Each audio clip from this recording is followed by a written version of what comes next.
Saint-Esprit, tu iras pas au ciel.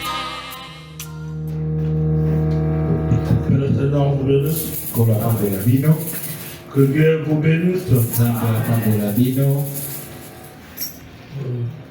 sommes contents d'être devant vous ce soir. Tous les semaines, vous allez vous sonner avec nous. Nous bénissons le nom du Seigneur pour cela. Et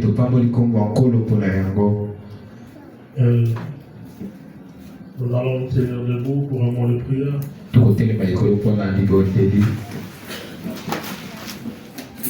Grand Dieu du ciel, Dieu de la grande de notre Père, nous te sommes infiniment reconnaissants, Seigneur, pour cette opportunité que tu nous accordes ce soir de nous retrouver dans ta présence. Seigneur, Madame m'a dit que c'est ici le meilleur endroit que nous avons eu à pétiner en ce jour. Venir dans la présence de ces grands rois et de ces grands dieux. Seigneur, nous croyons, Seigneur, que dans ta présence, tout est possible. Nous croyons cela de tout notre cœur, Seigneur. Et Salomon, un homme à qui tu avais fait un don, Seigneur, et quand quelqu'un pouvait accéder dans la présence de Salomon, il ne pouvait pas retourner tel qu'il était entré. À combien plus forte raison, toi, le donateur des dons. Alors que nous sommes dans ta présence, Seigneur, Dieu de grâce, chacun de nous t'a parlé. Chacun de nous t'a fait voir tes erreurs et tes manquements. Viens de nous pardonner, Seigneur. Nous croyons ce soir que le sang de Christ est encore sur l'autel. Et que ce sang qui nous lave de tous nos péchés et de tous nos manquements, Seigneur. Cet agneau, ô Dieu bien-aimé, qui est encore sur l'autel de rein, viens de nous pardonner, Seigneur, de grâce, de l'amour, de la miséricorde. Et permets que ce soir, Seigneur, tu nous donnes une réunion ou bien un culte au-delà de nos attentes. Un culte où nous serons visités par la présence surnaturelle. Oh Dieu Tout-Puissant, Dieu de la grande colonne de fer, s'il y avait quelqu'un au milieu de nous, Seigneur, qui était malade, s'il y avait quelqu'un qui avait un problème qui lui a accablé, Seigneur, laisse ton nom du Seigneur Jésus-Christ, il peut trouver la solution à son problème. Amen. Toi, le Dieu de grâce, le Dieu d'amour, le Dieu de miséricorde, puisses-tu se déverser ce soir devant Maître. Il est écrit, Père, que personne n'enseignera son frère dans ce dernier jour. Alors que nous nous tenons ici, Seigneur, parce que tu nous as appelés, Seigneur, de grâce au ministère, Seigneur. Mais après dire, divin Maître, nous n'avons rien à dire à tous ces peuples qui sont venus. Parce que les paroles de l'homme soient reconnues comme un mensonge. C'est ta propre parole et la vérité, Seigneur. Voilà maintenant, oh Dieu, écarte-nous du Seigneur. Et viens alors toi-même parler à ton peuple, Seigneur. Alors que nous mettons à votre disposition les dons que tu nous as donnés. Seigneur Jésus-Christ, notre Dieu, nous nous abandonnons à toi ce soir. Afin que toi-même, tu viens parler au travers de nos Seigneurs. Utilise-nous juste comme un micro ce soir. Mais que toi-même, tu puisses te transmettre à la vie. Oh divin Sauveur. Et oh Dieu, notre Père Céleste. Nous bénissons ton Seigneur pour tout, Seigneur.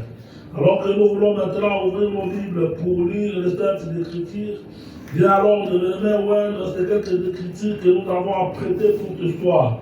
Et oindre, Seigneur Dieu, oindre aussi notre victoire, Seigneur, donne-nous, Seigneur, une bonne condition d'écoute de ta parole. Et nous condamnons, Seigneur, de Seigneur, toute autre puissance qui ne compète pas le nom de Jésus. Et au nom du Seigneur Jésus-Christ, nous les tâchons de Seigneur afin qu'ils aillent dans le lieu aride. Que la grande colonne de paix, le Dieu Tout-Puissant, puisse prendre le contrôle de la prééminence de ce auditoire, du début jusqu'à la fin, Seigneur, tout pour ta propre gloire, dans le nom du Seigneur et Sauveur, Jésus-Christ. Amen. Amen. Nous allons ouvrir nos livres dans le livre de Josué. Josué, Josué chapitre 2. Josué chapitre 2, verset à partir du 8e verset. Pourquoi Yoshua mokapa mibale kubalazama obutangia mwambe. Nous lirons aussi Ephésiens 4. Tukutanga pepe Efeso minei. Ephésiens 4. Efeso mokapa minei. À partir juste du 30e verset. Kubalazama obutangia toko misatu. Commençons d'abord par Josué. Tubana na mokamba ya Yoshua. Josué 2. Yoshua mokapa mibale. À partir du 8e verset. Azama obutangia mwambe.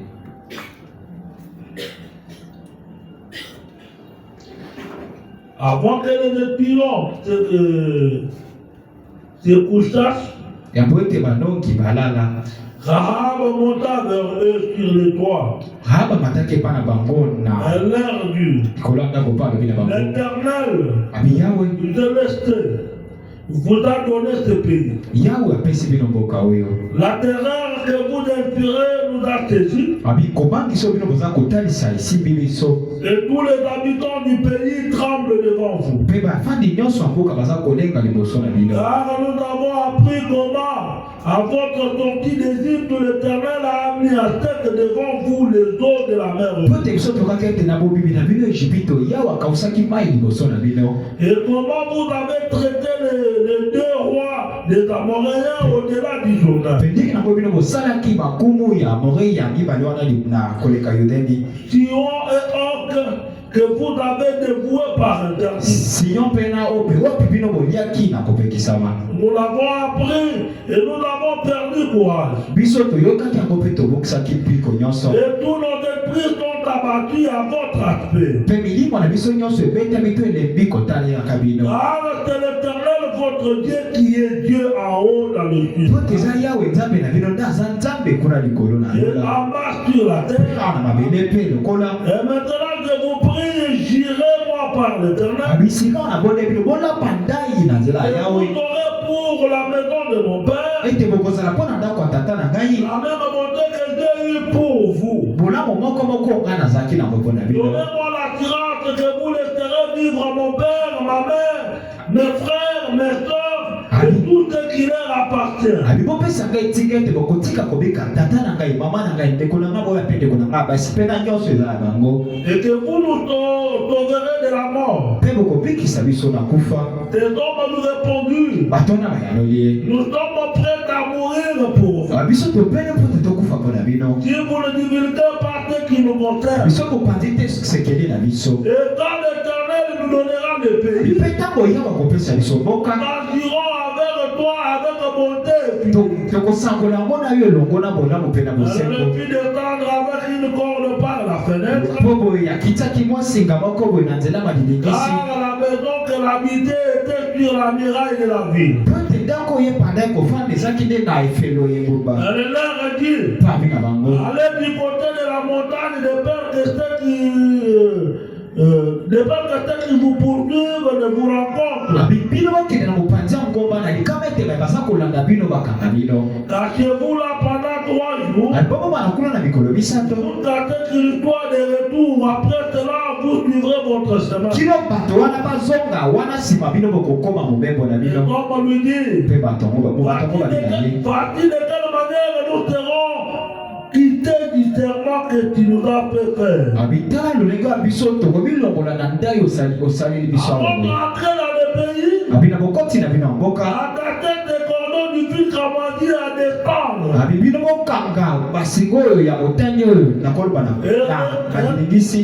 Et recueille auprès de toi dans la maison de ton père, Pe yo bomba na pembeni na yo kuna na ndako ya tata na yo. ta mère, Mama na yo. et tes frères, Pe na bandeko na et mibali. toute la famille de ton père. Pe na libota mobimba ya libota na Si yo. quelqu'un sort de la porte de ta maison Soki boko na bandeko na bimi libanda na ndako wana. pour aller dehors, Pota kende libanda. ton sang retombera sur ta tête. Wana makila na ye kokwea likolo ya moto na Et ye. nous en serons innocents. Pe biso tokozala bayeba ye Mais likambo si te. on met la main sur l'un, Kasi soki batie loboko likolo ya moko.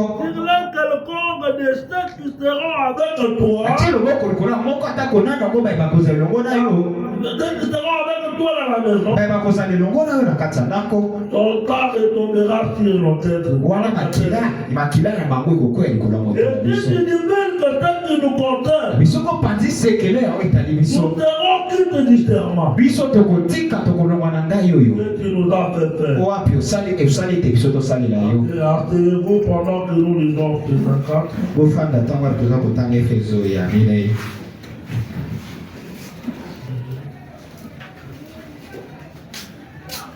Efésiens 4. Ba Efeso ya minei. Nous lisons jusqu'au 35e verset. Tokotanga bobele nzela botangi ya toko misato. N'attristez pas les Saint-Esprit de Dieu par lesquels vous avez été scellés pour le jour de la rédemption. Bino boyokisama wate molimo santo ya Nzambe na wape batya bino elembo kilo na mokolo ya lisiko na bino. Que le Seigneur bénisse la lecture de sa parole. Kola pambola botangi eloba na ye. Que Dieu vous bénisse. Nzambe apambola bino fe lokola. Maintenant, avec ce que nous venons de lire comme écriture de base, Sikawa ezana kuna Nzambe na oto tukotanga lokola makomi ya moboko. nous sommes toujours dans la suite avec les enfants d'Israël. Tuzaka bobele na bokobi na oitali bana Israeli. Nous avons vu le dimanche Mokolo ya lomingo tomonaki regarder à l'invisible. kotala na oyo emonanaka te. Comment Dieu cherchait à ce que les enfants d'Israël ne puissent pas regarder ce qu'ils voyaient. Ete ndenge na mota madai koluka ete bana Israeli bamona te oyo bandai kotala na miso Et oyo. qu'ils ne puissent regarder par la foi et voir la promesse que Dieu avait faite. Kasi bango batala nde na nzela kolima mpe bamonela ko Nzambe asalaki. Le frère Abraham nous a dit que nous n'avons pas été, les 5 temps ne nous ont pas été donnés pour nous conduire. Mpe ndeko bana balobai na biso te babiyokeli mitano oyo epesemeli na biso te po Mais tekamba la biso. parole de Dieu est là pour nous conduire. Kasi liloba Nzambe eza wana nde mpona kokamba Nous biso. devons avoir les sous-bâtiments et la base sur la parole. Eseki tozala na oyo eza na sa moboko mpe na moboko liloba. Et nous continuons toujours avec le voyage des enfants d'Israël. tokoma mobena mobembo ya bana Et Israeli. maintenant, nous voyons qu'ils sont maintenant prêts dans le pays promis. Sika tomoni ete bango babelemi sika wana mboko elakaki. Alors qu'ils étaient déjà arrivés dans le pays promis. Nzoka bango basimela kokoma na mboka elakaki. Ils ne veulent pas y entrer n'importe comment. Banda te kokota na ndenge bongo te. Parce que ce pays-là était occupé par un peuple. Pote mboka wana bato bafandaki yango ezaki libota moko. C'était de terre que Dieu a ravi à un peuple pour donner aux enfants d'Israël. Mboka wana ezaki mabelo Nzambe abotolaki libota moko po apesa bana Israeli. Alors les enfants d'Israël étaient appelés à combattre pour entrer en possession du pays. Boye bana Israeli babiangabaki ete babunda etumba po te bakambata mboka. Et pendant qu'ils ont traversé le Mpe Jourdain, na ntango bakatiaki Yudeni, ils ont trouvé une très grande obstacle devant eux. bakutaki so ebaka ya monene liboso na C'était bango. la ville de Jéricho. Ezaki nde ngumba ya Eliliko. Et Abraham a dit, Ndeko wana alobi c'était une ville fortifiée. abezaki nguma moko elendisamaki. Était construite par et entourée par une muraille. Oyo mpe ezingamaki na efelo. Et Abraham a dit, ces murailles avaient une épaisseur de 6 mètres. Ndeko wana bete baefelo ngo ezaki na monene ya taka misato mi motoba. Maintenant, les enfants d'Israël étaient obligés de détruire cela afin de s'emparer du pays. Boye bana Israeli batindamaki ete babuka efelo yango po ete bakamata mboka. Dieu leur avait donné un conduite. Nzambe apesaki bango Mais bokanga moko. avant cela, Kasi yango na yango nano Josué a d'abord envoyé encore des espions. Yoshua atindaki na ino banongi.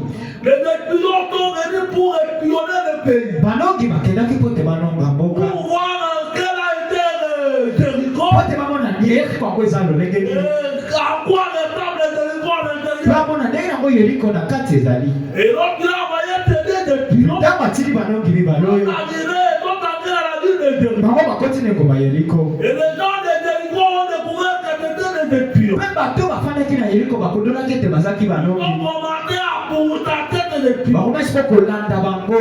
Maintenant, les espions ont trouvé à plus d'une femme prostituée. Banongi bazwaki mo ebatamelo epa na mwasi moko ndumba. Une femme prostituée, une femme de nation. Mwasi moko ndumba moyindi kolo. Ils sont entrés là-bas. Bango bakotaki kuna. Donc, les rois envoyaient des gens pour aller demander à la femme de leur donner ce nom. Ntango kuma tindaki bato bakende kosenge mpo na mwasi wana apesa bango mibali wana. La femme a dit que non, ils étaient témoins. Mwasi wana ayoli bango ete te bango bazalaki epa na ngai. Mais à un moment donné, lorsque nous avons fermé la porte, ils sont sortis. Abi na ntango moko ntango tokangaki ekuke babimaki Alors bakendaki. que la femme les protégeait à la chambre haute. Wana nzoka mwasi ande kobomba bango na suku ya likolo. Maintenant, Sikawa quand les soldats sont partis, ntango bambolobolo bakendaki. c'est à ce moment-là monter. Ezali ntango mwana mwasi amataki. C'est là où nous allons le lire avec vous. Ezali esika tokotanga na bino. Il a commencé à parler maintenant avec les Awa sokomi kosolola na banongi. parce que les tuyaux étaient porteurs de métal. Pote banongi bazalaki bamemi sango moko. Leur métal, Sango na bango. mais que la ville allait être détruite. Ezalaki nde ngumba wana esengelaki ebebisama. Alors lorsque la femme a reçu les tuyaux, Ntango mwasi ayambaki banongi. la femme n'a pas demandé de parler avec les tuyaux. Mwasi azangaki te kosolola to koloba na banongi yango. Elle a parlé aux tuyaux. Ye asololaki na banongi. Nous avons entendu ce que l'Éternel a fait. Biso tokaki oyo Nzambe asalaki na bino. Nous connaissons que l'Éternel est le Dieu tout-puissant. Biso toyebi ete Yawe aza Nzambe nguya nyonso. Ye aza kokonza na lola mpe na mabele.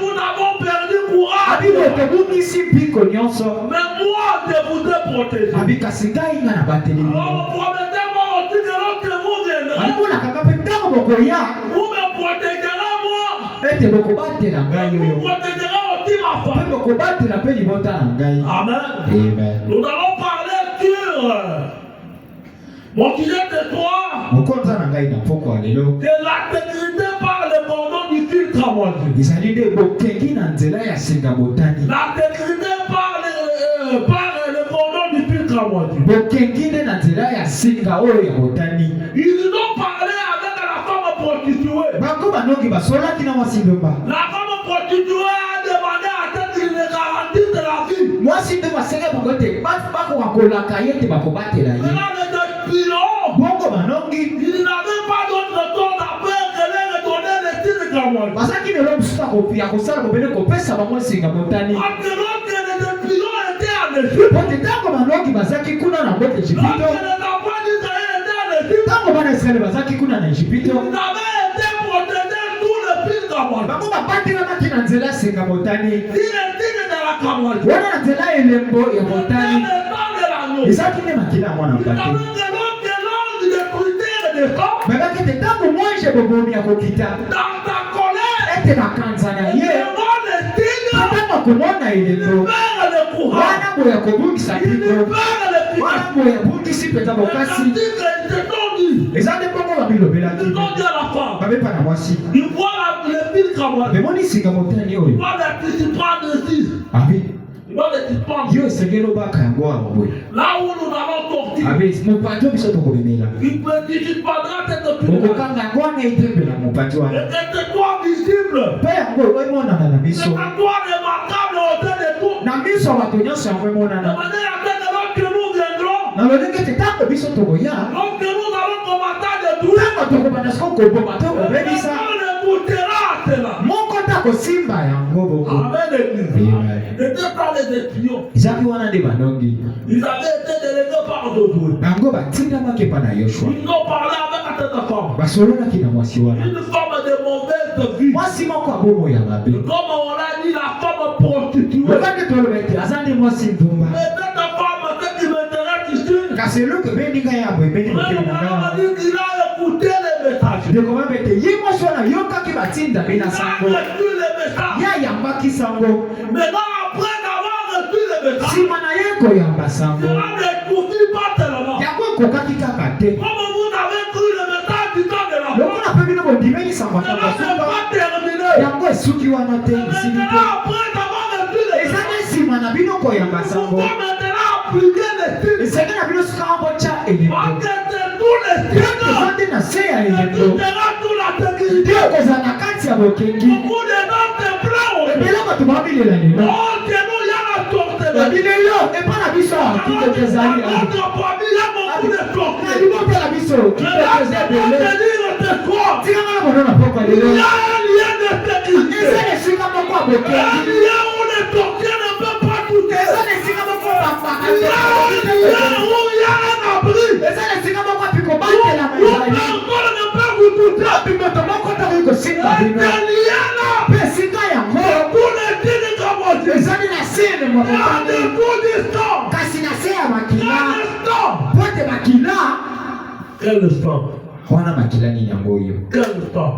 makila nini La sécurité. bokengi La sécurité de mes enfants. bokengi ya bana na ngai La sécurité de ma wana famille. bokengi ya libota na Le ngai lien de la sécurité. esika ya bokengi La sécurité bokengi par le cordon du fil carotte. nzela nde ya singa botani Frère Branham a dit ceci. ekobana malobi Dans la prédication, la communion par la rédemption. abi na kati ya litei ya boyokani na nzela ya Prêtez le droit à plus de la terre. litei mokolo ya misato sanza mine moboto Et tu reprends tes manœuvres. naza na eteni ya sango toko libwa ekobana malobi Observez maintenant combien de TMO.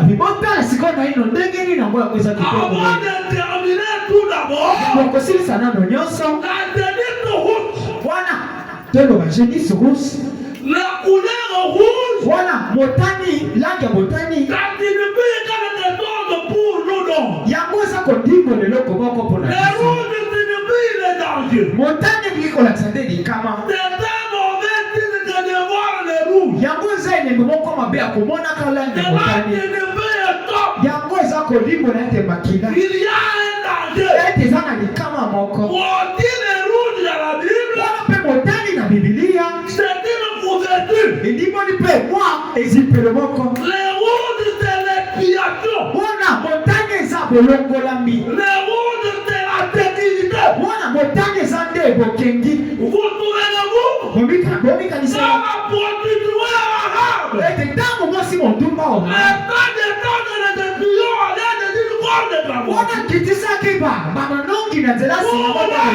sécurité. mpona bokengi na bango Tous les rouges. wana motani Tous les rouges. na se ya motani On est toujours en sécurité. wana tozalaka kaka na joka L'état est rouge. makila eza motani L'état est rouge. makila eza motani Frère Branham a dit, ndekobana malobi le rouge abeti est motani un danger. eza likama Le rouge dans la Bible motani na bibilia signifie l'expiation. eyedimbola ete Le bolimisa rouge dans la Bible, motani na bibilia eza bokengi Amen l'église. Vous voulez être en sécurité. yoni kozala na bokengi Vous voulez garder la famille en sécurité. olingi obatela libota na bobatela Vous biso voulez na garder bokengi vos biens en sécurité. olingi obomba biloko no na Écoutez ce bokengi que Paul Branham a dit. boko ndeko bana Dans balobi la démonologie. wana na démonologie te Démonologie des 26. démonologie na mosata ya Une bozoto prédication du 8 juin 33. ite mokolo ya mwambe sanza motoba mobutuku mitano na misato naza na ete na sango tuko misato na sango ndeko bana balobi abi botala onga na ondima oko ndeko bana ondima bandimi ndeko bana bazala na pokwa lelo awa bandimi ndeko bana bazala na pokwa okasiko mosakoli na bino botala onga na ndimaka oyo tali bokengi wana ndimete eglise eza na bokengi oyo aseko nyonso atanga bibilia ayebi yango malamu akoloba nzambe asili koloba ngo yango ete yango komonisa bakuna kozanga mpe bato libonga eza bosolo bongo wana yango ekozala solo mpe eza solo eglise eza na bokengi ya seko zikawa bino bozwami kati ya eglise ya botuna ande bona te botuna abisikawa bino bozwami kati ya eglise yango nde eza koya nsima soki bino bozwami kati ya eglise mpe malamu bozwami na bokengi elongo na eglise wana boza na bokengi na eglise ya kasi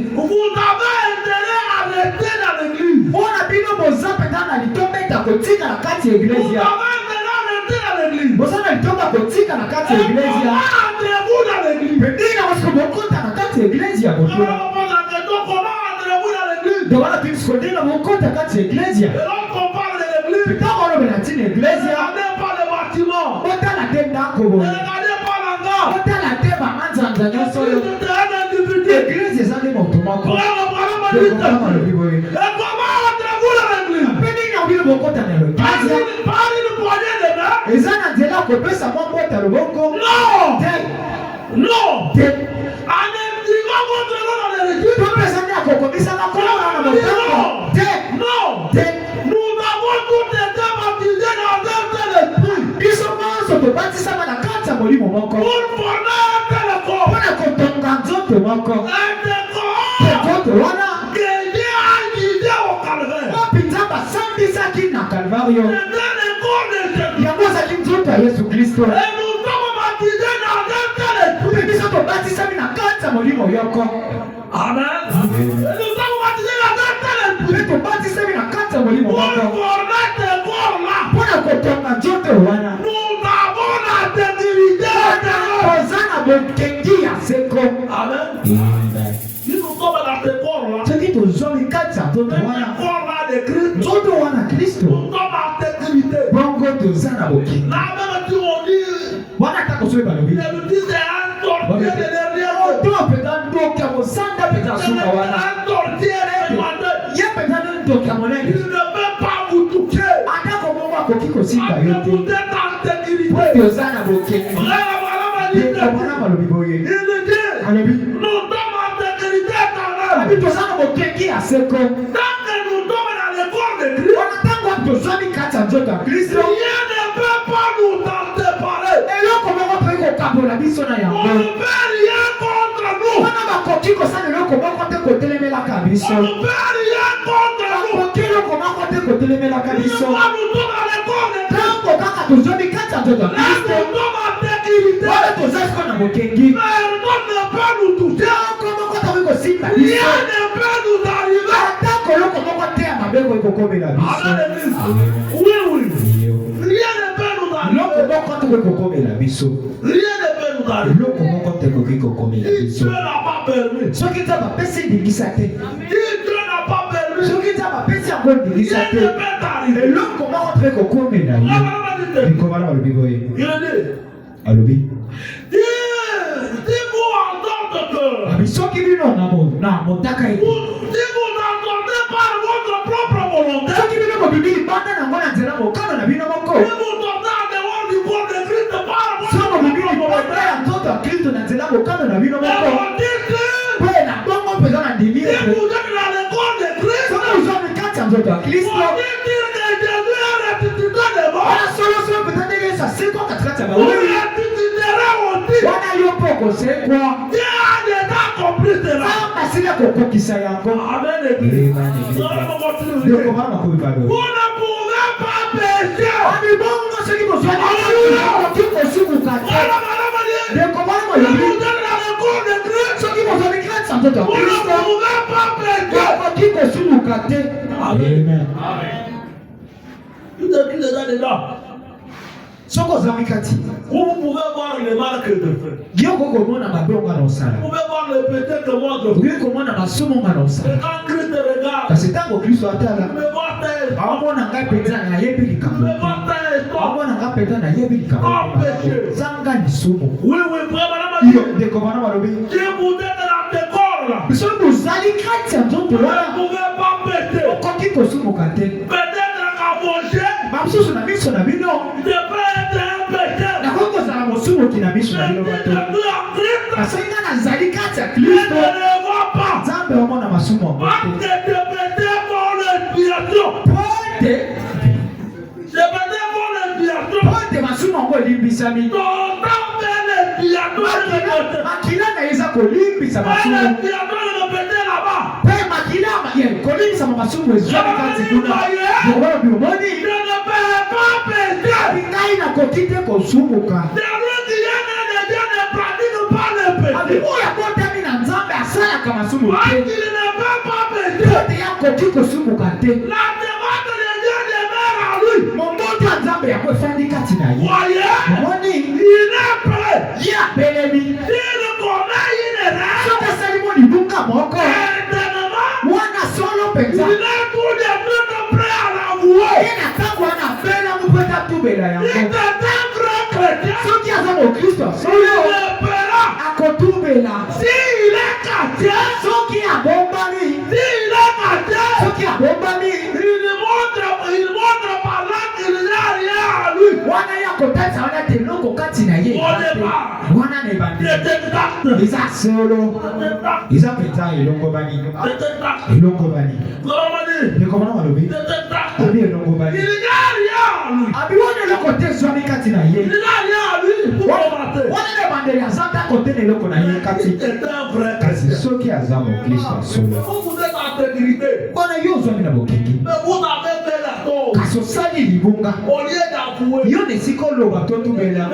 Obete ndiko na kama wasipa mbali. Obino bopamela na ngawa boy. Ayebi yango. Pardonnez-moi. Oli bisangai. Voilà. Botala. Peut-être pour qu'il est caché quelque part. Ndeko za kota sente ya bata misika songolo.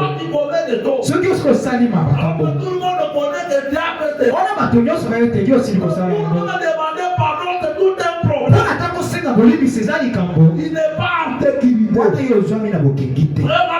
Ndeko wana mabiboye. La voie à laquelle Dieu a pourvu. Zelo za mabongisi. Prêtez le premier des temps maintenant. Ndemo kono ya yambo sanza zo na mibale mobuto kumitano na bisato. Nazane tena sango zomi na mwambe. Ndeko wana mabi. Il n'a pas longtemps. Isa matango le kite. Il est des grandes familles d'église. Moko ya ekleza oyo ya mabe oyo. Beaucoup de membres sont à dire ici c'est toi. Ebele binamalo bango bafandi na poko Et oyo. il a dit le tiré d'un journal qui disait Na tanga ki mwa sango moko ebenda mi na sango moko il koloba. voulait même retirer les temps de leur régal de cantique. Boye bangata ko kulongola banzembo ya motango na bango to buku na bango na nzembo iyo. Bango Il n'appréciait pas le temps de Jésus. bango bande kolika makila Yesu te. Comment est-ce que nous pouvons tenter le temps de Jésus à tout moment? Babindei na kobiso to koyeba makila Yesu tango nyonso. L'église n'est pas un abattoir. Abi eglise ezesika te bakoma kama On nyama. va commencer à voir le temps à tout moment. Ezetoka kozaka na makila batango nyonso. L'église là que ton l'église. Abi wana eglise wana siko bayanga maki. Tantôt à nous. Babi bakamanzembo na biso to bandoyeba. On va lever le temps. Tokolongola makila Le kati. frère Abraham a dit. Kasi ndeko bana Il malobi. dit ceci. Alobi boye. Il dit. Alobi. Le temps de leur régal de cantique. Abi balongola makila na babuku na bango Il a loyo. retiré le temps. Bango bali kolongola makila. Les cantiques parlant du temps du réveil de cantique. Bana balongola banzembo olobela makila na kati ya buku na loyo. Bango balobi. Nous n'avons pas une religion abattoir. Abiso toza te ne yamba moko babomaka banyama. Nous voulons quelque chose de mains et de pieds. Abiso tolingi eloko moko ya kitoko mpe ya bonzambe. Eh bien, Mpe malamu. cela vous met en égalité avec les bouddhistes Wana boye tie bino na mosaka moko na bayibuda. ou de d'autres religions. To mpe na moko ya biyamba mosusu. Si Sokobala mabibino boyoka. vous retirez le temps, Abiso ki bino bolongoli makila. vous n'avez plus le salut. Wana mosasu na lobiko te.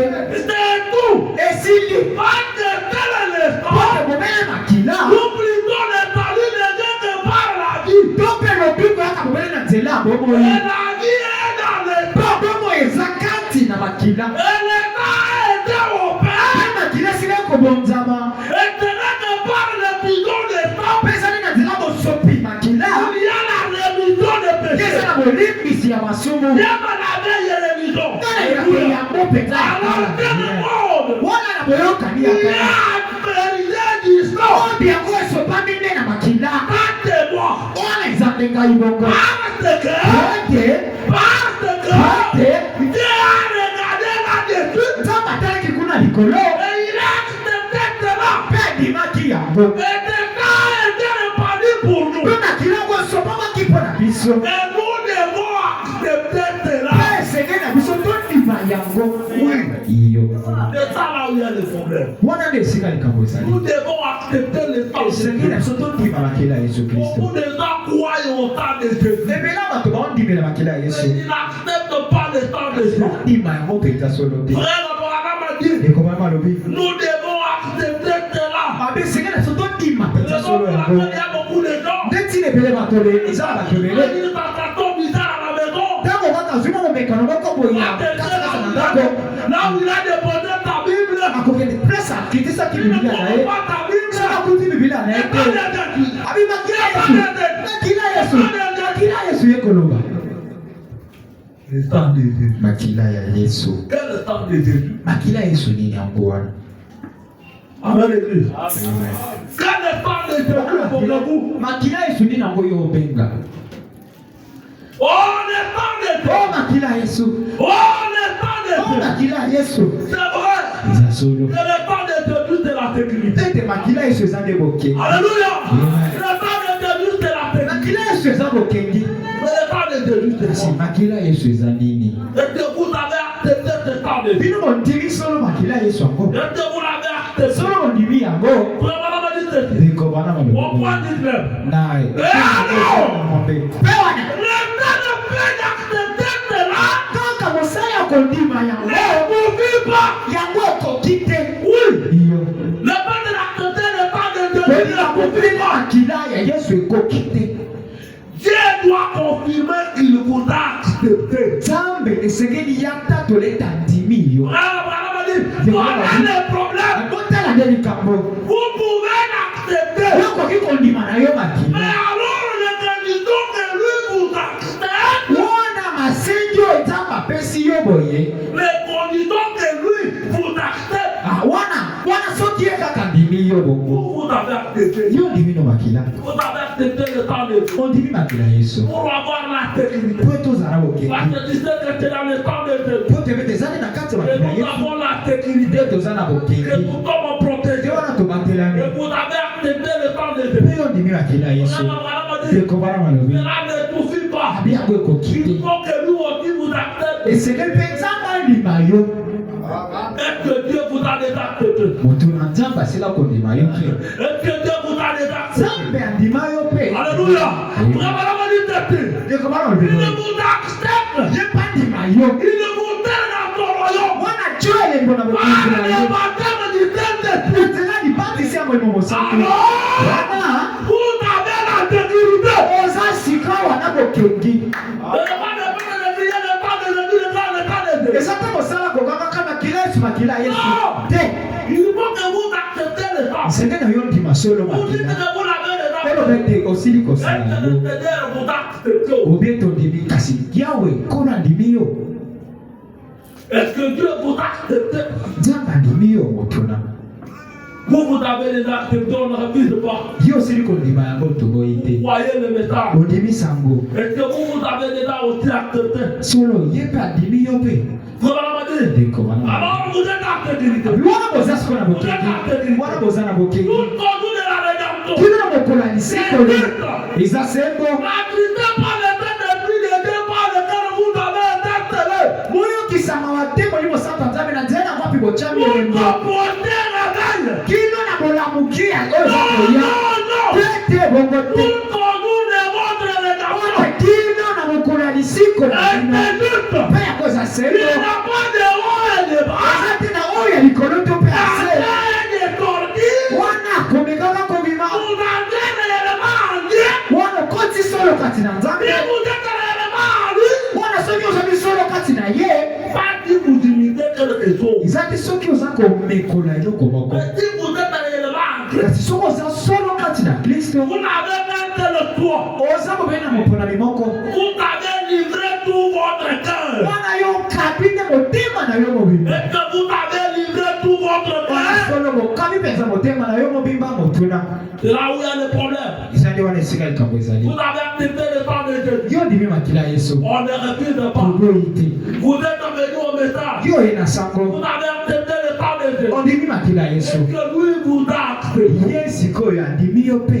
Est-ce que lui vous a accepté? yesu andimi yo mpe Parce que le problème, ce n'est pas toi qui acceptes. po te likambo eza te yo moto Le ondimi problème, il faut que lui aussi vous accepte. likambo eza nde ete ye mpe andima yo na Parce que ngala na lorsque lui ye vous accepte, po te soki ye mpe andimi yo vous êtes en sécurité. wana sikoyo oza na La bokengi personne qui peut vous toucher, wana eza te na moto akoki la kosimba yo personne qui peut toucher ce qui est à toi. wana eza na moto te akoki kosimba oyo eza na yo mpo na Parce nini que je suis en sécurité. po te ngai nazali na bokengi ndeko bana balobi boye Parce que je suis en sécurité. wana ngai nazali na Oui, bokengi alléluia. yo Mais aleluya voilà, ndeko bana balobi si vous êtes réellement en lui, soki ozali mpenza solo kati na ye pas que vous imitez. eza te soki boza komekola yo Aujourd'hui, il y a beaucoup d'imitateurs. lelo bamekoli baza meke Il y a beaucoup d'imitateurs. bamekoli baza ebele Des mpenza pharisiens, farisai des acteurs, wana basali masano des acteurs. wana bato basala masano Est-ce que le temps de Jésus, wana makila yesu est-ce que Jésus vous a accepté? yesu andimi yo Si Jésus ne vous a pas accepté, soki yesu andimi yo te même si vous créez le temps de Jésus du matin au soir, ata kokaki makila yesu toko pokwa cela ne paiera rien. yango ekosala eloko Il te faut que lui-même vous cède. esengeli ye moko atyawo elembo C'est le temps de Dieu qui se perd à l'ennemi. eza te elembo ya nzambe nde ebambisaka C'est le mongona temps de faire de prier le temps de Dieu. eza te mosala kokakaka makila yesu Oh, alléluia. Je ne veux pas dire ce soir. Nambio kamala mwana poko. Vous n'avez pas dit ce Niko bana wabibo ye. Et vous avez planté vos affections dans les zones là-haut.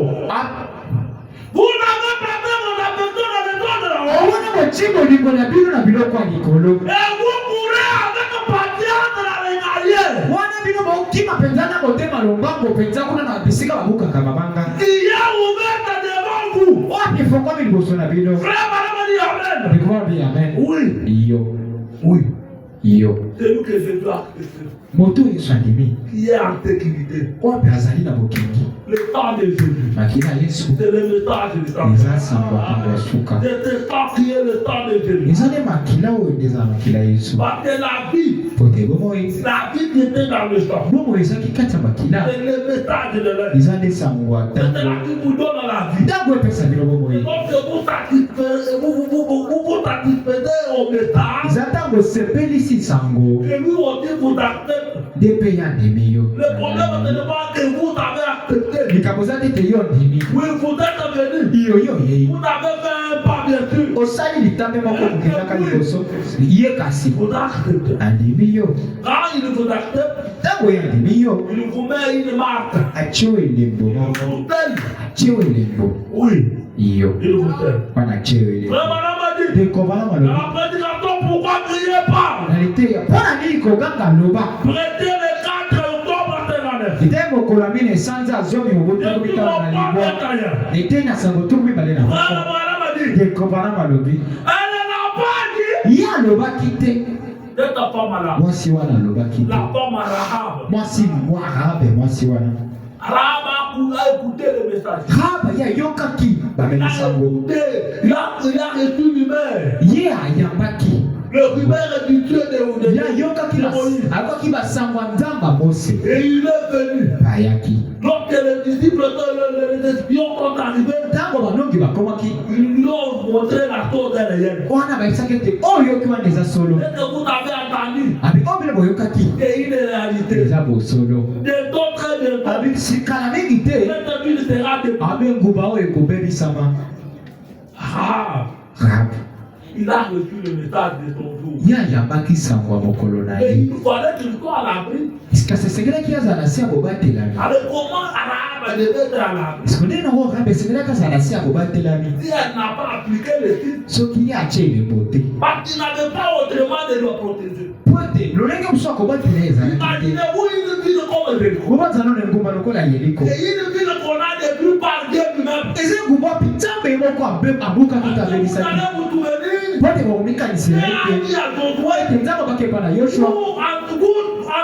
parcourez tellement les alentours de la ville. Bino mobalaka kaka nzongo engumba. Marchez tellement aux alentours de la ville. Otambola kaka nzongo engumba. Autant de jours. Wana na bamikolo motango Et le boye. deuxième jour, Kasi mokolo ya sambo. vous allez crier. Bino bokoganga. Et lorsqu'ils ont crié, Mpe ntango bango bagangaki. ils ont sonné de la trompette. Ntango bayulaki kelelo. Il a été détruit. Engumba yango Ce n'est ebukamaki. pas qu'un soldat d'Israël était en train de détruire l'ennemi. ezaki te mbolombolo moko ya israele wana kobukaka efelo. Parce que frère Madame a dit, Po ete ndeko mwana babi awa. l'ennemi qui a tourné cette ville Abi efelo ezingaki engumba wana. avait une épaisseur de 6 mètres. Monene nango ezalaki ya taka ya Il pouvait motoba. le détruire. Nani yango akokobuka mpenza efelo Le monene monsieur wana. pouvait marcher autour là. Wana Au-dessus de la ville. motuka ekoki kotambola likolo ya efelo ngo engumba. Il pouvait détruire. Nani yango akokobuka Il yango. tenait que Dieu lui-même. Soki bobeli nzambe ye moko. Alors Rahab était consterné. Wana Rabe etalaki ye mpe. Pour toute la ville de Jéricho. Mpona engumba mobimba La yeriko. telle qui avait accepté le message de l'heure. Mabele oyo eboyaki. La telle qui avait accepté le message de l'heure. Mwasi se yoko aho andimaki sango C'était ntango. Rahab à la Azalaki prostituée. Rabe mwasi ndumba. Il devait maintenant être en sécurité. Esengelaki na esika ozala na bokingo. Écoutez ce que ce madame a dit maintenant. Boko ndeko wana babisika. Il dit ceci. Abi boye. Elle n'a pas dit. Ya alobaki te. Oh, il me faudrait d'abord voir tes dieux. Abi ekosenganaka na ino namona na nzambe yango te. Alobaki bongo te. Ndenge olobaka. Kobo. Alingi namona nano ntambaka na. Moi je vais d'abord tester ou bien voir ce Dieu là. Je vais d'abord lui palper. Oui, oui. Yo. La femme n'a pas dit. Moi si alobaki yango te. Écoutez, La foi vient de ce qu'on entend. kondimeyaka na oyo biso toyoka On entend de la parole. oyo toyoka na liloba na Donc nzambe vous écoutez la parole. ntango bino boyoka liloba na nzambe La foi devait croître. kondima na bino esengeli yango La foi ekola devait croître. kondima na bino esengeli yango ekola ekomana babiboye Et le répondant la gloire de Dieu. abetabaki te tekosenga na ngai yango Et na nzambe tandis je parle moi-même. mpenga moko nasambisa nanga Et que je prends le temps de mon écriture dit à t'accuser. mpe ngai nakamata oyo bakomi na ngai elobi na kotalaka likolo mpo na komona Elle n'avait jamais vu cela. ye atikala komona yango te iyo Elle avait tellement appris. ayokaki kaka oyo nzambe asalaki Mais les dieux d'Israël ete nzambe israele a grandi la mer. ete apasolaki mai yango motani Les dieux d'Israël, nzambe israele les mannes sont tombées dans les ete ténèbres. mapa to Et le peuple sort au mandat. Il y a beaucoup de gens qui dorment. basoki bonamusa balali Il dit ceci. abiboye Les dieux d'Israël, ete nzambe israele ils ont mis au rocher. ete amelisaki bango na libanga Les dieux ete d'Israël, nzambe israele il a grandi les Jourdains. ete apasolaki yordani Elle avait tellement appris. ye ayokaki bobeli Mais on va dire, ekobana balobi c'est d'abord le temps qu'on va dire Dieu.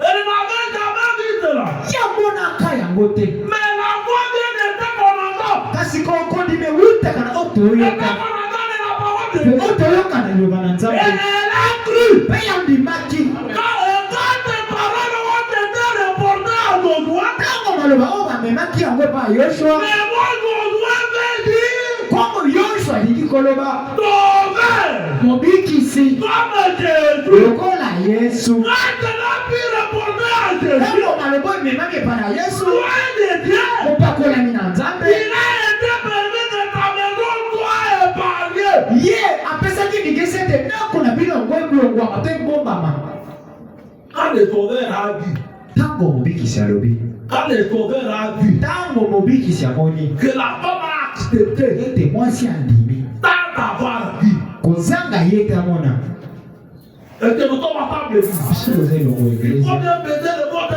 je suis en train de dire? sa mpenza kotya mpenza na epimelo mpenza maloba na oloba Quand le sauveur est Josué, ntango mobikisi yoshua et il a appris ayokaki que la femme prostituée ete mwasi nzonga a cru au Dieu d'Israël ete andimelaki nzambe ya israele sans avoir appris. zanga ete amona ye On va continuer. ndeko bana makobi Elle a cru au Dieu d'Israël sans avoir appris. mpe andimelaki nzambe ya israele zanga ete amona ye Il dit, alobi il a permis que ta maison soit épargnée. wana apesaki ete ndako na ye yango ebikisama Et après que le peuple eut fait 13 fois le tour de la muraille de Jéricho, mpe nsima libota kosala ba 13 fois, nsima libota kobaluka mbala 13 engumba il dit yeriko retourner de la trompette. mpe bayulaki kelelo Chaque maison à l'intérieur de cette muraille s'écroula. ndako nyonso ezwamaki katikati ya efelo wana yango esebukamaki Sauf ta maison. kolongola mobele ndako na ye Sauf la maison de terre qui avait cru dans la mort. kolongola mobele ndako oyo andimaki zanga Nous allons kobana découvrir pourquoi la maison de Rahab n'est pas été détruite.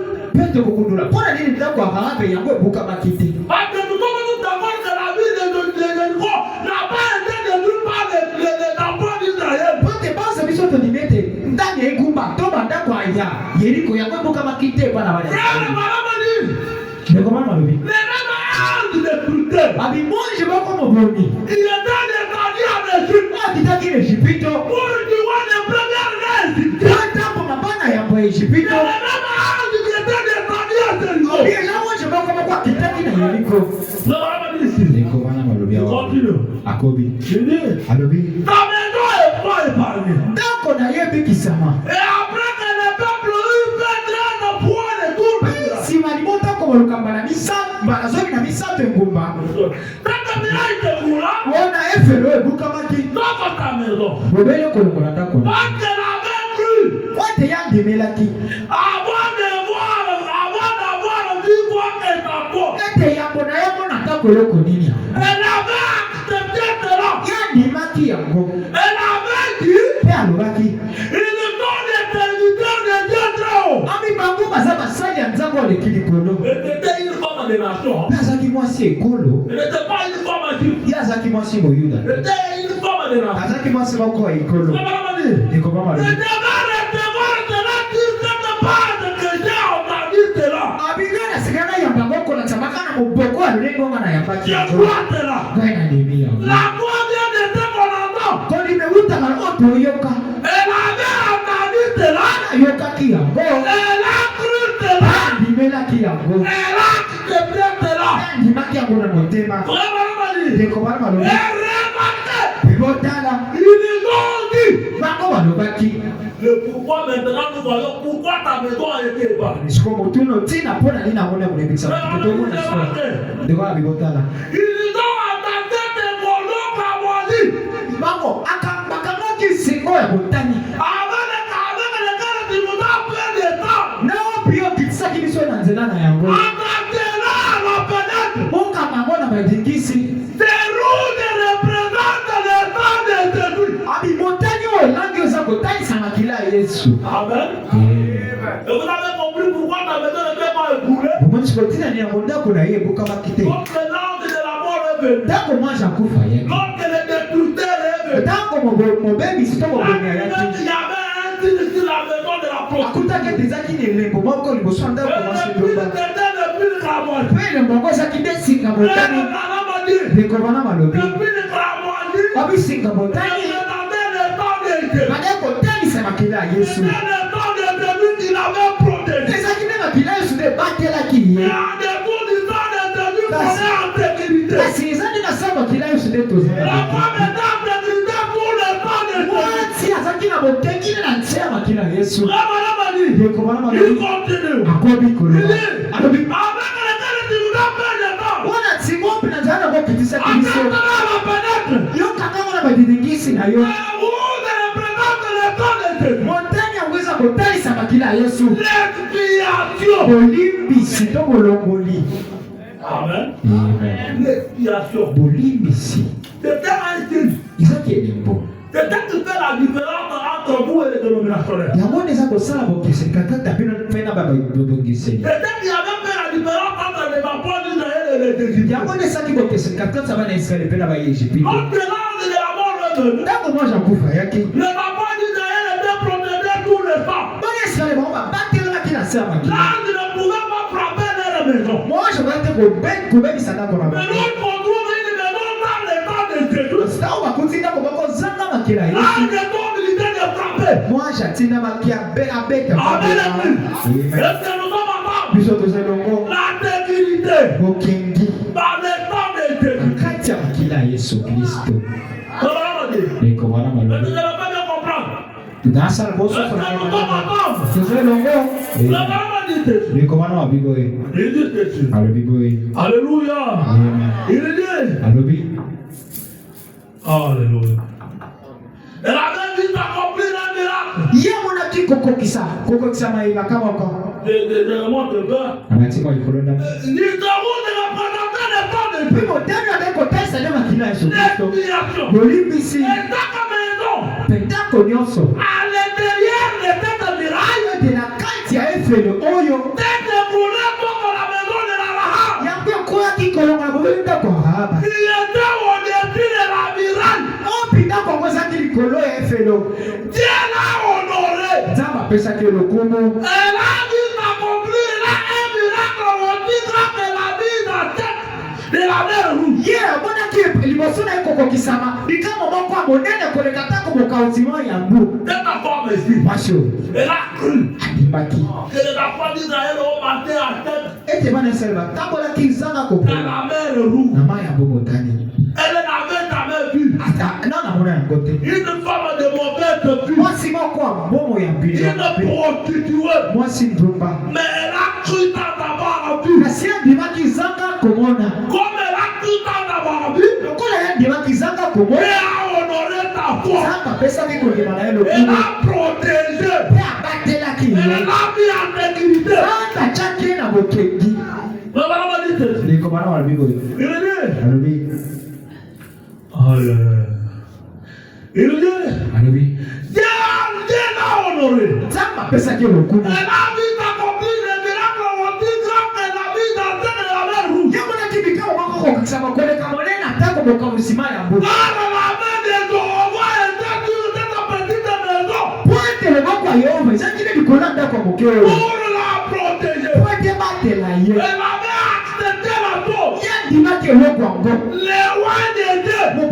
bapakolami ya nzambe Est-ce que vous avez accepté le roi de Dieu aujourd'hui? bino mpe bondimi mopakolami ya nzambe lelo Est-ce que vous avez accepté le roi de Dieu? bino bondimi mopakolami ya nzambe lelo Est-ce que vous avez cru ça d'abord? bino bondimi zanga na komona Car la Bible dit reste tu crois ça d'abord. po te bibilo bite sengo na bandimi zanga komona Vous avez cru que William Branham est venu. bino bondimi ete William Branham ayei Vous ne l'avez jamais vu. komona ye te Vous êtes dans les avantages. wana bino bozali na matomba koloba Dans les mêmes cartes que ta femme. ozali mpe na kati ya likambo moko moko lokola mwasi oyo Vous avez cru. bino bondimeli Que les avantages du roi ete bana ti waita ont réduit les certains trucs. bango bayambaki weli mosantu Après, parlons des baptêmes. ozanga ete baleka na nzela ma ya Amen. batisi yo Vous n'avez cru bino cela. bondimi yango Vous n'avez pas vu cela. bino bomonaki yango te Vous êtes heureux de toi. oza batesengo na Vous poko êtes oyo heureux de toi. ozali batesengo na poko oyo ozali batesengo na poko oyo Croyez ça d'abord. pote bino bondimi zanga komona Alors que la femme a crié ça d'abord. kasi ntango mwasi andimaki zanga Dieu komona a honoré ta voix. ntango bapesaki kondima na ye Comme Dieu honore aussi ta voix de toi. ezalipetama memi ya kondima na ye lelo na poko oyo Comme Dieu honore ta voix. ezalipetama memi ya kondima na ye Amen.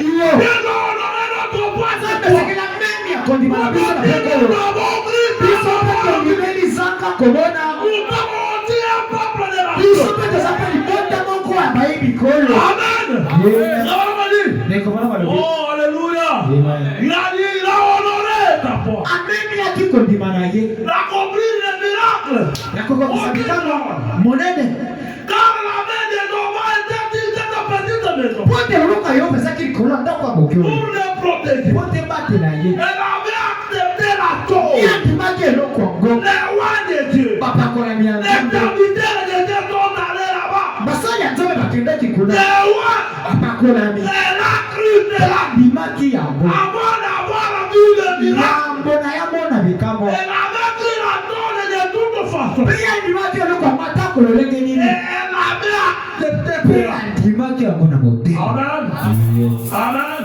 Yo. Si tu le crois, Dieu prêté au nom ta force. soki olingi yango ozanga memi ya mpe Vous kondima voulez na que Dieu te poko bénisse ce soir. ozanga pakola na poko na yo Que tu crois, moto nyonso tu andimeli es malade. o amina Que Dieu l'a guéri de ce corps. amakokisa motango na poko na yo Amen. dekomana malobi Mais pourquoi la petite maintenant? abi mpona liteya mpona nini betelema moke oyo Pourquoi la petite maintenant? liteya mpona nini betelema moke Le oyo conduit des arbres de la vie. mokolo tumele na mwambe sanza za na mibale na tuzuli tano na mwambe Vraiment, on m'a dit. liteya sango tuzuli tano na La minai colère a été déversée. ntango kanda esopamaki Et que la trompette ont commencé à sonner. soki bakelo okomi soko lula Dieu a baissé les regards. wana nzambe atalaki boye Dieu a baissé les regards. akitisaki miso kotalaka Alléluia. Amen. Dieu a baissé les regards au travers de cela. nzambe atalaki na nzela na yango Il a mis des cordons depuis le grammoisie suspendu. amonaki singa oyo ya motani oyo ebegembeki boyawa Amen. Vous voyez que Dieu lui a remarqué. lolo nzambe amonaki Pendant que la trompette était en train de sonner, ntango okelo ezali na kati ya kolula Dieu dans la colère. nzambe na kanza Dieu n'a pas regardé autre chose. nzambe atalaki eloko mosusu te Il a attiré l'attention de Dieu. abendaki bokebi ya nzambe C'était le sang de Jésus. ezalaki na makili ya yesu C'était la colonne qui était suspendue à la fenêtre de la femme. ezalaki sikoyo badembelisaki na malilengisi ya mwasi Dieu ne wana pouvait pas voir sa prostitution. nzambe akoki te komona kibondumba na ye Amen. Vous ne croyez pas? komoni te Dieu ne peut pas voir ta prostitution. nzambe akoki komona te kibondumba na ye Pourquoi? mpona nini Il y avait le sang. po ete makila ezalaki Il y avait le sang. makila ezwakaki iman Il y avait le sang. makila ezalaki Vous avez demandé? ndekomana malobi Oui. iyo Il a metté le regard au travers de cela. ye atalaki miso na nzela na Il a yango mis des cordons depuis le grammoisie suspendu. mpe monaki singa oyo ya motani oyo mpe Là, badembelisi comme un mémorial. wana lokola ekaniselo Il était toujours plus apparté par-dessus le temps. ye esepesaki kaka kolekaka nde likolo ya makinda Dieu nzambe passe toujours au-dessus. alekaka kaka likolo ya makila Est-ce que vous avez le sang? mpino boza na makila Est-ce que c'est toi qui as déjà appliqué les sorts? Na pokwa lelo yo peto sini ko chama kila. Frère Banamadi. Diko bana malobi. L'autre demeurera les hommes. Abitama na komona makila. Je passerai par-dessus vous. Na koleka likolo na ni. Il a vu. Ya monaki. Et au moment de la secours, Pena tango koningana. l'autre ne peut plus après trôner la terre. Tango bino sauti yango ibibisa kito elingisa kimabele. Et pour rouler tes villes d'environ 1 pied et 2 mètres. Ebuki efeo ya monene taka tumi bale. Pas une seule pierre n'a tombé à l'endroit où étaient attachés des cordons de fil cravate. Atako libanga moko te lokoti na kokoyaka nesiko bisinga oyo motani ekandamaki. Amen. Madame a dit, Diko bana malobi. pas même un seul pierre. Atako libanga moko te longwaki. Pas même un seul pierre. Atako libanga moko te. Imaginez-vous, Bobanzana. 6 mètres, Taka motoba na monene. la muraille. Efelo. Et comme les gens ont dit, c'est tout la muraille. Tango yo ba monene buka ki efelo. Et on dit, Madame a dit, la maison de la prostituée Rahab était sous la muraille. Diko bana bete ndako ya mwasi ndobo rabe zaki nde na kati likolo ya efelo koloba. Amen. Madame a dit, Diko bana malobi. il dit, Alobi. pas une seule pierre n'est tombée à l'endroit où étaient attachés des cordons de fil. Abi atako libanga moko te kwa kini sikwa bakangisaki to badembelisaki singa oyo motali. Boko te komana. Cela montre la protection d'un Dieu fidèle. Yango eza kotalisa bobati to bokengi moko ya nzambo ya masembo. Vis-à-vis d'un véritable croyant. Kotalelaka mondimi moko ya solo. Peu importe dans quel état vous êtes, Atako na lolenge nini yango yo ozwami. lorsqu'il vous trouve, Tango ye akuti yo. si seulement vous acceptez ces cordons de fil cravate, Soki olimi kaka singa oyo ya motani. il se retrouve dans toute la Bible. Wana ye sikoyo azwami na Biblia mobimba. Ces cordons-là se retrouvent dans toute la Bible. Yo. Wana singa wana ezwami siko na Biblia mobimba. Descendez dans l'Apocalypse. Ezwami bokande ebandeli kilo na emonisi ezwami. Amen. Nous avons dit que ce fil cravate, c'est le sang de Jésus. Pe tomonaki ete singa motani oyo eza nde makila ya Yesu Kristo. Pour être en sécurité, vous devez avoir des signes. Mpona kozala na bokenge soki bozala na elembo wana to singa wana Que le sang de Jésus doit être appliqué sur vous. ete sengeli makila ezotyama kati na bino. L'ange ne va pas craindre ta grandeur. Wana monje ya kobanga te monene na yo. L'ange ne va pas craindre combien tu as beaucoup d'argent. Monje akobanga te boni misolo oza na yango. L'ange ne craindra pas combien tu as beaucoup de habits. Monje akobanga te ebela bilango oza na yango. L'ange ne craindra pas combien de diplômes tu as. Monje akobanga te bamikanda etangi ozwi. C'est que l'ange craindra. O monje akobanga C'est le signe. eza nde elembo. C'est le signe. Eza nde elembo. Est-ce que vous avez déjà appliqué le signe? bino bosili kotya elembo. Parce que cette femme prostituée, Po ete mwasi ndongo oyo elle a cru. yandimaki Elle a accepté le signe. andimaki elembo. Dieu n'a pas regardé ta prostitution. Penza batalaki kibondumba na Et Dieu ye. l'a mis dans la sécurité éternelle. Kasi nzambe atyaki nde na bokengi ya seko. Amen. Pourquoi la petite Bethléem? Liteya mpona nini ite na sango tuku motuna na misato ndeko bana. Oh, combien j'aimerais m'arrêter ici quelques minutes. Oh, mponi mpenza na kolinga kotelema nano au baminite ndambo. Combien j'aimerais relever cela d'ici. Mponi na kopenza kotokola mosato kotokola yango awa kaka. Combien j'aimerais relever ça ici. Mponi boni mpe nayi mpenza kotombola yango awa. Oh, ma Dieu. Ndeko bana malobi. Vous montrez que peu importe combien d'églises vont faire marche en arrière. Penza te semina tako boni ndenge eglise etambolaki kozonga nsima. Restez tout le temps. Ete yango etikalaki boyi bino botikala na se ya makila. Iyo. Restez tout le temps. Botikala na se ya makila. Ne sortez pas hors du temps. Bobima libanda ya makila te.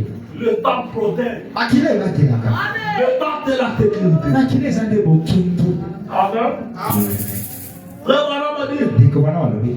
que lorsque le souverain sacrificateur Ete ntango banganga nzambe entrait dans le temple pour faire l'expiation, mpo bande kokota na temple mpona kosala bolimbisi vous masolo pouvez mettre ton doigt dans le sang. okoki kotya atyuki mosapi nde na Vous makila pouvez la péter cette fois. akoki kosopa yango mbala sambo. Frère Branham a dit Ndeko bana balobi. le cette fois c'est le sept âge de l'église. babi bambala sambo na eza bileko sambo On eglise. vient le temps de du Christ couvre l'étage de l'église. Boni peza makila Yesu Kristo zipi babile ko Les iglesia. méthodes de Paul, Sangwa Paulo. c'était le temps de Jésus dans l'âge de Paul. Ezo kile makila Yesu na ile kwa Paulo. Les méthodes d'Irénée, Sangwa Irene. c'était le temps de Jésus dans l'âge d'Irénée. Zaki makila Yesu Kristo na ile kwa Les Irene. méthodes de Wesley, Sangwa Wesley. c'était le temps de Jésus dans l'âge de Wesley. Zaki makila Yesu na ile kwa Wesley. Aujourd'hui, les méthodes de William Abraham, Nakopesa ma William c'est Marion le Bana. temps de Jésus pour aujourd'hui. Zaki makila Yesu pona lelo. Amen.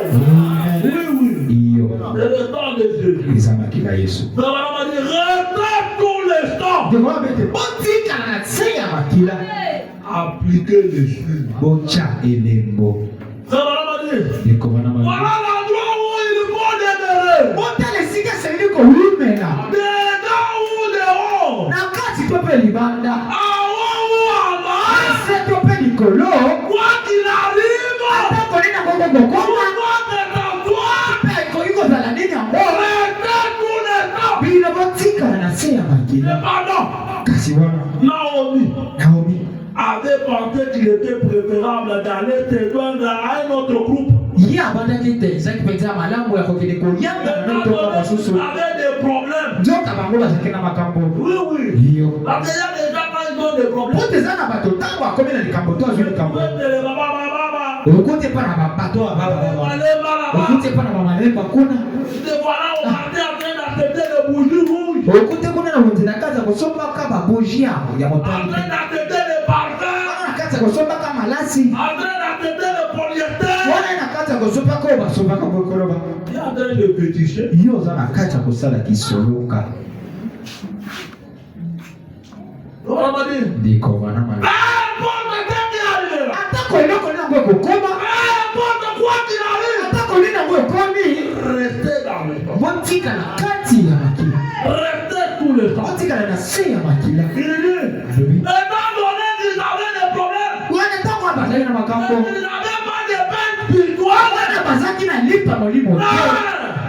Dieu les restaurera. Wanataka Je kozongisa yango. restaurerai, dit l'Éternel. Na kozongisa ta wana yawe koloba. Restez sur l'Éternel d'où cela provient. Botikala na etanda wana mpe nyonso wana ekoya. Vous savez, Esika wapi yango eye.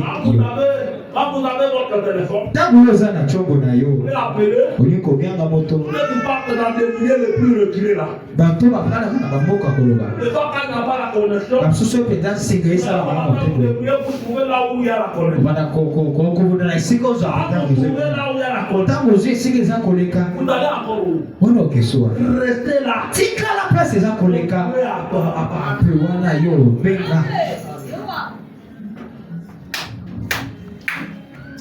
Celui qui est en train de marcher, c'est celui qui n'a pas encore trouvé la connexion. Moto oyo aza na kati ya kotambola nano te azwi mpenza esika eza koleka. Vous le voyez ici, Omona ye vous le awa. voyez demain là-bas, Omoni elobi koto vous le oyo. voyez ici. Omoni awa. Donc il y a des problèmes. Ntango makambo ezali. Le plaintif Ye wana omilenga boye. n'a pas les réseaux. Eleka te koloba. Celui qui a les réseaux, Moto aza mpenza na nsima oyo elekisa malamu.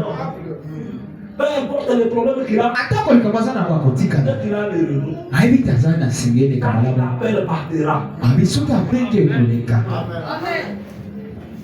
Il sait que ça partira. Ayebi te ekoleka na yango. Le montant déjà terminé. Ntango nanga esili kosila.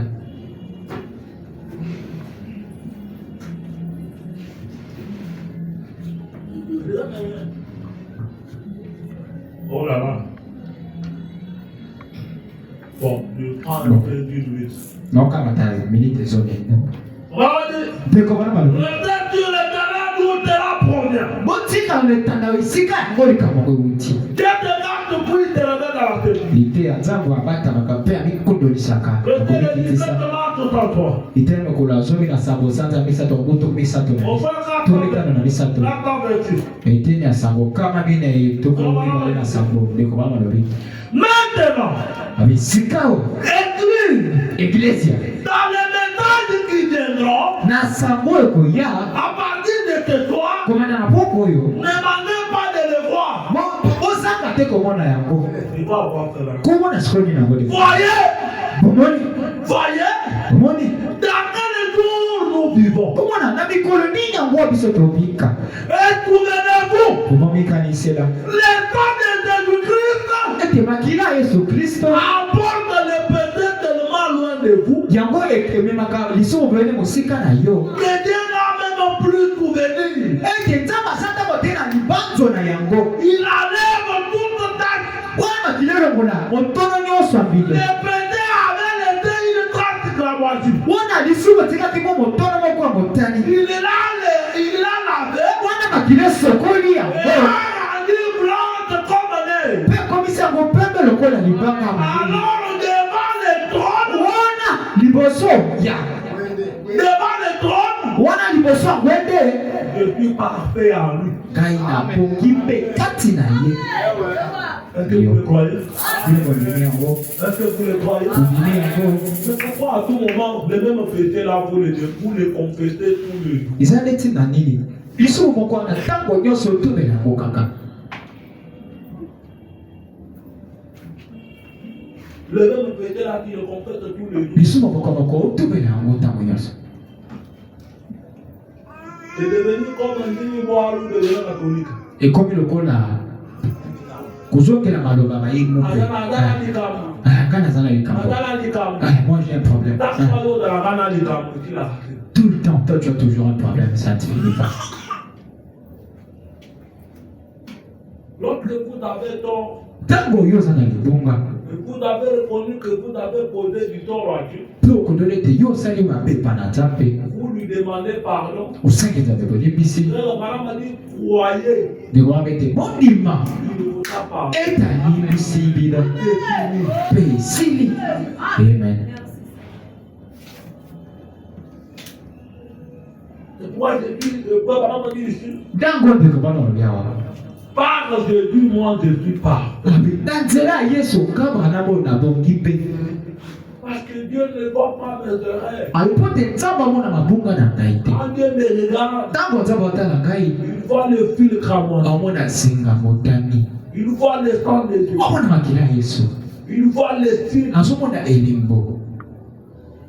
On nous a dit parce que madame, le signe, c'est le Saint-Esprit. Bana biso balobi na biso epa na ndeko wana ete elembo eza ndenge elembo mosantu. Le Saint-Esprit doit sceller l'âme. Abi molimo mosantu esengeli tia elembo moloko. Mais le fruit et les actes doivent être vus aux yeux de tous. Kasi bambuma mpe na misala esengeli monana epa na bato nyonso. Parce que le signe que Rahab avait fait, Po ete elembo Rahaba akangisaki to asalaki. quand madame a dit des fois les gens étaient en train